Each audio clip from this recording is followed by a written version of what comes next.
Alle Wiermers hebben een brief gekregen over het besluit van oud-burgemeester Waanders om het traditionele oud-iersvuur op dit plein te verbieden. De brandstichters jouwen ruterlijk daar dat het vuur van Vlinier grutter wie als aanpraat. Ja, de hier weer een heel grote bul, ja. Wie die ik wat te heeg? Ja, die wat te heen, ja. Maar de afspraken die we maken, dan wie dat net helemaal goed. En dat had nou consequenties, want nou heb ik een brief gekregen van de gemeente dat het dit hier net maakt. Wat vies ervan?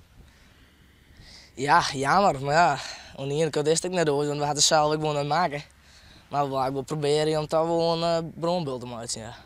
Ze moeten al een beetje luisteren naar het volk, hè. Maar er is een over ongemaakt gebeurd, zo net, maar het wie nou te heeg en op de bankstel en bijen zitten erbij, dus dat baan net lekker, hè. Dus het weer wat te mal? Het wie wat te heeg. Ja, en de jeugd, nou ja, we zijn wel jong, dus een glasje bier op en dan komen de grote molen wat op te laten, hè. Een grutvuur in de nacht van oud en nij is een oude traditie in het dorp. Daarbij binnen nooit ongelukken bad. Gewoon vindt het daarom moet dreun om het vuur van dit hier te verbieden. Laat ze maar weer wat baan, hè, dan oorzaal je er wat doet. En zolang dat je waaien, had je altijd vuur geweest en je kon er net niet op zien, zo heeg.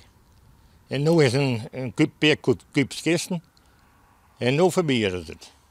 Dus je vindt het oerdreun van de gemeente? Ik vind het oerdreun, omdat er nog nooit wat gebeurd is.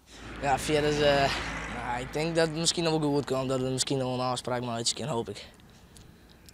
Dat was nog wel graag. Nog graag een keer praten met de gemeente Dongeren van. Ja, het zou wel mooi zijn, dat dan nog wel even een keer cool. Ja. Maar het is wel traditie hier in het dorp, hè? Ja, daarom, dat jij er wel bij natuurlijk. En dat zo jammer wijs dat het dit hier dan een keer net zo is, dat er niks is. De gemeente Dongeren liet weten dat de Wiermers wel kon binnen om nog een keer te praten over een Lietsere brandbult die het voldocht onder de betingsten van de veiligheidsregio.